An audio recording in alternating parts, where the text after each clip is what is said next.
right, welcome. It is Monday, July 13th, and we are live with an agent spotlight with Mega Buyers agent, Miss Debbie Stuebs. How are you, Debbie?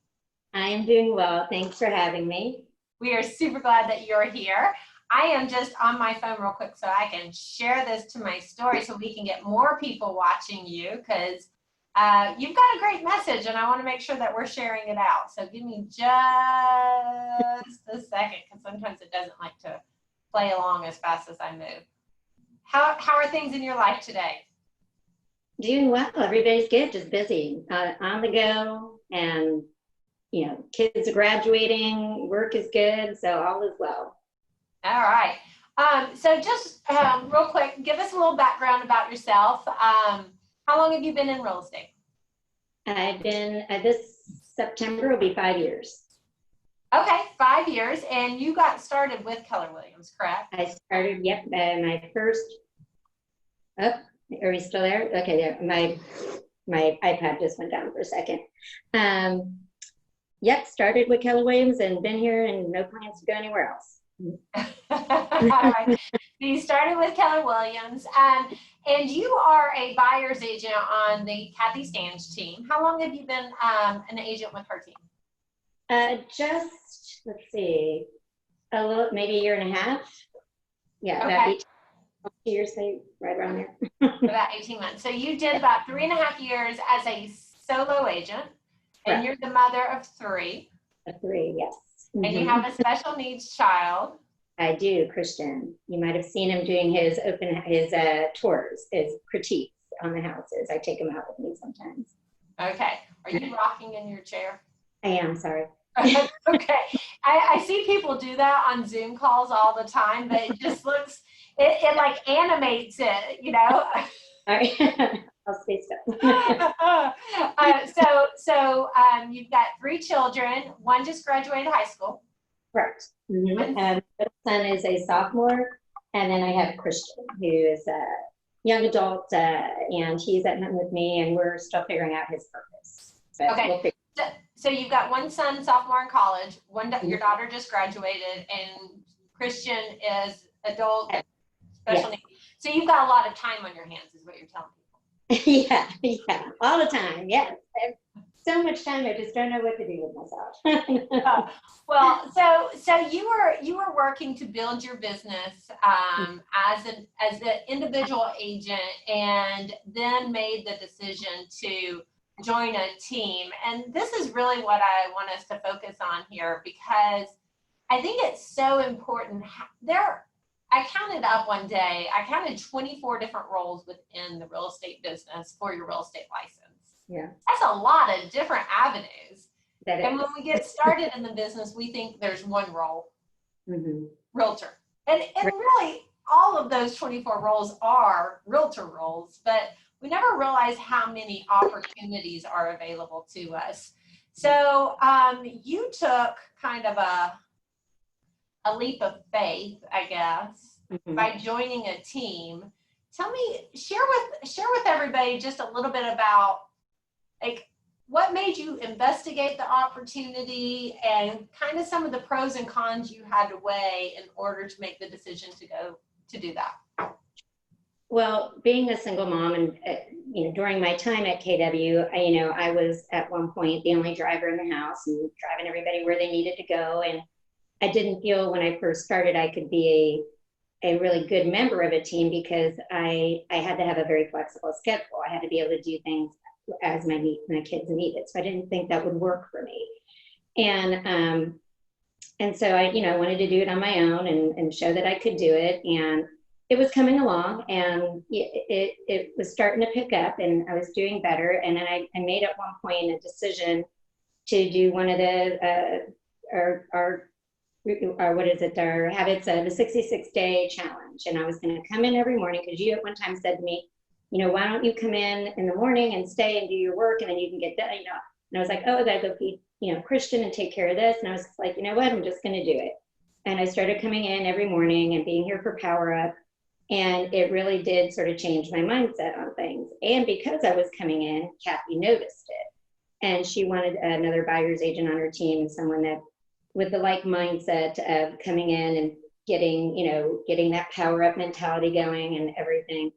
And I was worried it wasn't going to be a good fit. I wasn't sure, just because I tend to, like to do my own thing. And I know Kathy has a structure, but it actually ended up working out well for us. The pros of being on the team is that, I'm sure anybody who knows me is I tend to spin and I'm like, I got a million things going in my head. I got to get this question answered. Which way should I go? How should I do it? Now I just go to Kathy and I go, how should I do this? And she goes, oh, you just do this, because Kathy's done everything at some point. So she knows all the answers. And that was great, having that teamwork, that support system that I didn't have before. The downside is, yeah, you do split your commission, but then I'm getting consistent commission versus not having that before. So that there was no downside. Once I sat down and thought about it, I was like, let's give this a try. Let's see how this works. The worst thing that's going to happen is we'll look at each other and go, yeah, this isn't a good fit. No harm, no foul. We walk away. Nobody's out anything except maybe some time.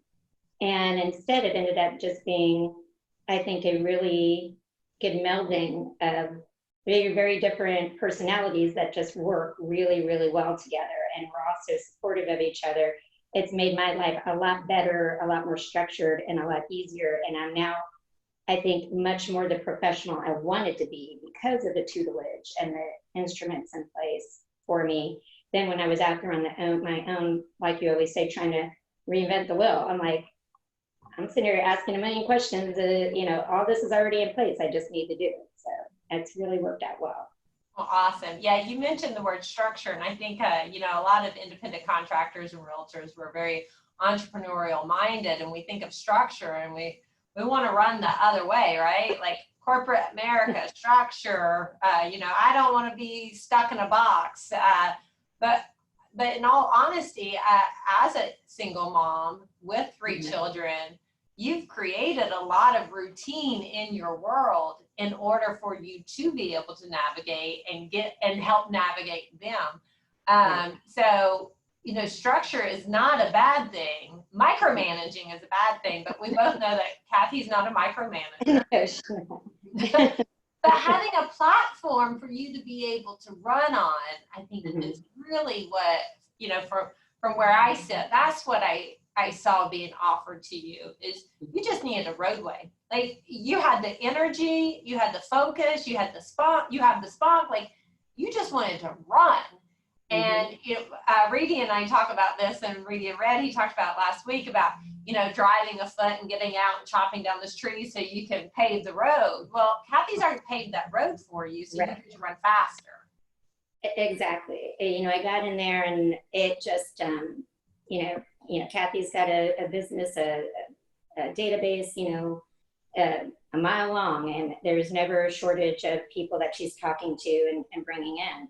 So having that, boy, you learn quick when you're doing, 12, 18, 24 transactions, it's, you learn that contract, you learn negotiating, you learn, under fire. And it was great. It was great. And like I said, then having Lindsay there too. Lindsay is, between me and Kathy, she's herding cats. She's like, all right, everybody stay on track. And, Lindsay keeps us going and keep us focused. And, it really did help not having to do it all myself.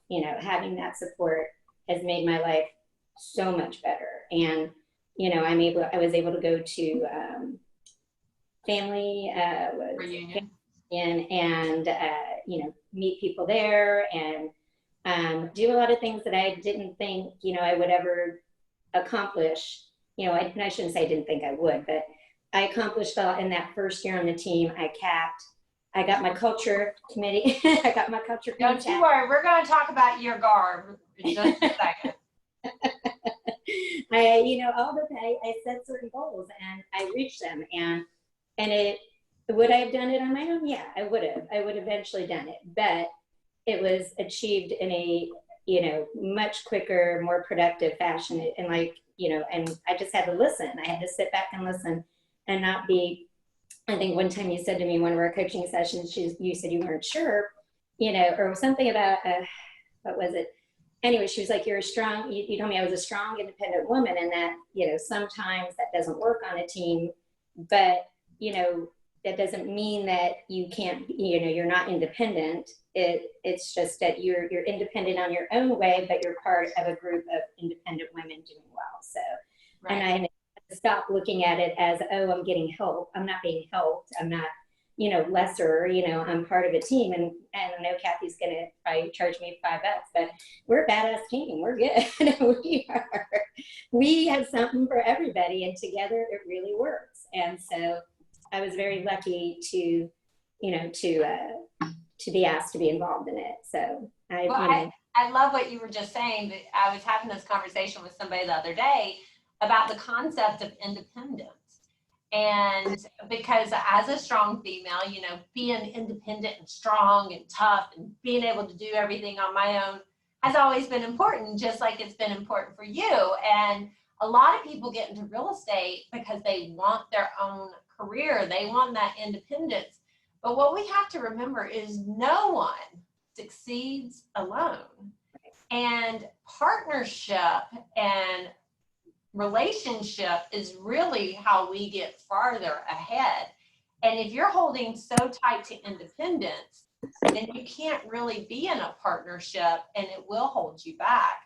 So I love that you recognize that. You were in a group coaching session with me, and we were talking about running your business. And I remember it was with other people about the same production level. I think one or two others were also on the team. And I remember you saying, well, this isn't my business, this is Kathy's business. And we talked about, as an agent in a team or working in somebody else's named business, you still have your own business within theirs. And I've watched you just take some significant steps over the last year of really financially budget, running it like a business. Yes. And I believe you told me you've made more money this last year than this 6 months. I've made as much as I did all of last year, and then last year I doubled what I did the year before. So yeah, there's a significant, there's been a definite, change in just how I'm approaching everything, and that is from listening to the Think Like a CEO and coming to coaching. The mindset stuff is always good. I love the, getting yourself up and running, but I love Wealth Wednesdays. I really do, because like you said, you've got to get into that mindset of, running it like a business. It's not just, here's my commission check, I put that in and that's it. I opened up the account. I, have an app that's tracking things. I'm trying to run everything business oriented through that account, and then pay me, whatever I need for my bills. And it's definitely helping me keep track of where everything is, because I do have a lot of anxiety about money. And I know I've shared with you, but this last year was the end of alimony, was the end of child support, was the end of everything. That doesn't mean you don't still have children to support. So I'm so all three of them are at home and everything is on me, and there's nothing else coming in, and that's fine, and I'll take care of it, and I always do. But there was a lot of anxiety because of that. And being able to see the savings account grow and be able to put aside some money for those wacky months where we don't have a closing and you just don't know what's going to happen. It's definitely helping me feel a little bit more secure and come from a more positive place of abundance than always worrying about, can I pay that bill? Can I pay that bill? So it's making me, I think, even better with my kids and, other relationships, because I'm not, I have a structure in place, and I have some parameters, and I have some, there may be small safety nets, but they're there, and it's helping a lot. So I appreciate everybody, all of the KW people who talk on those subjects. It's been very helpful. Well, I hope people really heard what you just said, because I think a lot of times people feel like they're going to lose their identity when they join a team. And it sounds like all it did for you was help you make more money so that you could provide the lifestyle and have the independence that you want. Mm-hmm. So it's actually contradictory to what we think it is.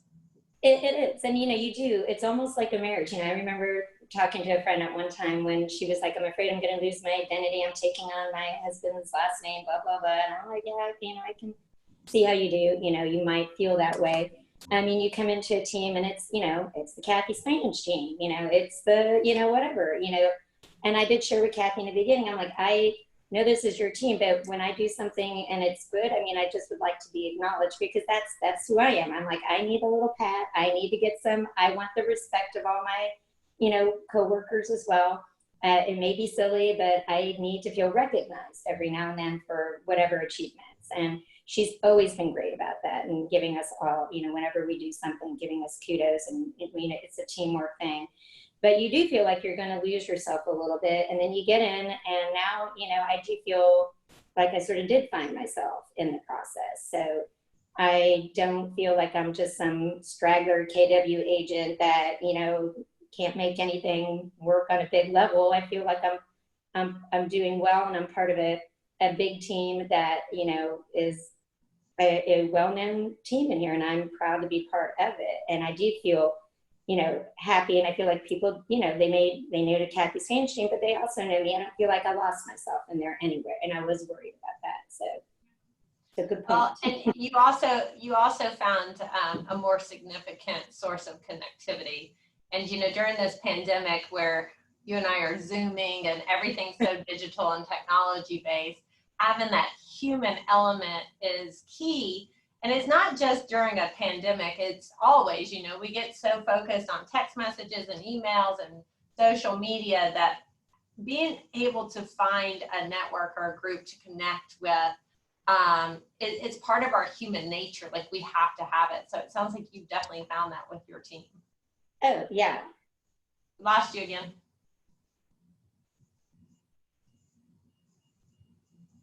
Debbie, you pushed something. I don't know what you pushed. We were talking about technology, and then technology does its thing. I wonder if she's still talking. Debbie, come back to me.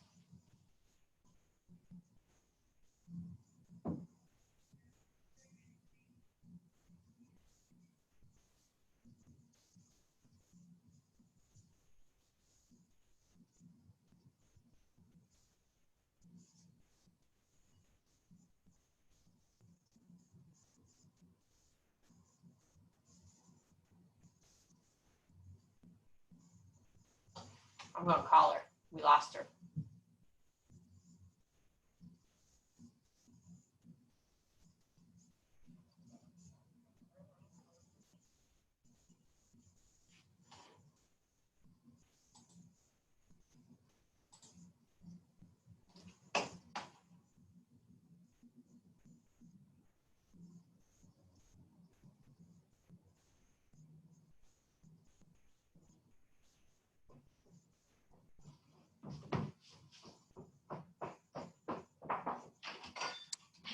Sorry, it just died. Can I come in here and do it, or no? No, I just stopped it. Okay, sorry. What was it, on your phone or your? No, it was on my iPad, and it just blanked, and I'm like, oh my God. I mean, and I was plugged in, everything. I'm sorry. And I just went running over. I was like, you know, everybody got it. You know, I went to Paul. I'm like, you got it? He's like, I'm on my phone. And I went running over here. I'm sorry. It's okay. You got the best part of it. Okay. The only thing that we missed was I wanted you to talk about Culture. your CAP, your culture, your all my fun Kool-Aid. stuff. Oh my God. I was like, I mean, I even went in and set it up early and plugged everything in. So Yeah, it's okay. It's okay. I'm just gonna stop the recording. I think we can probably snip it and everything really well. But you know, the key for me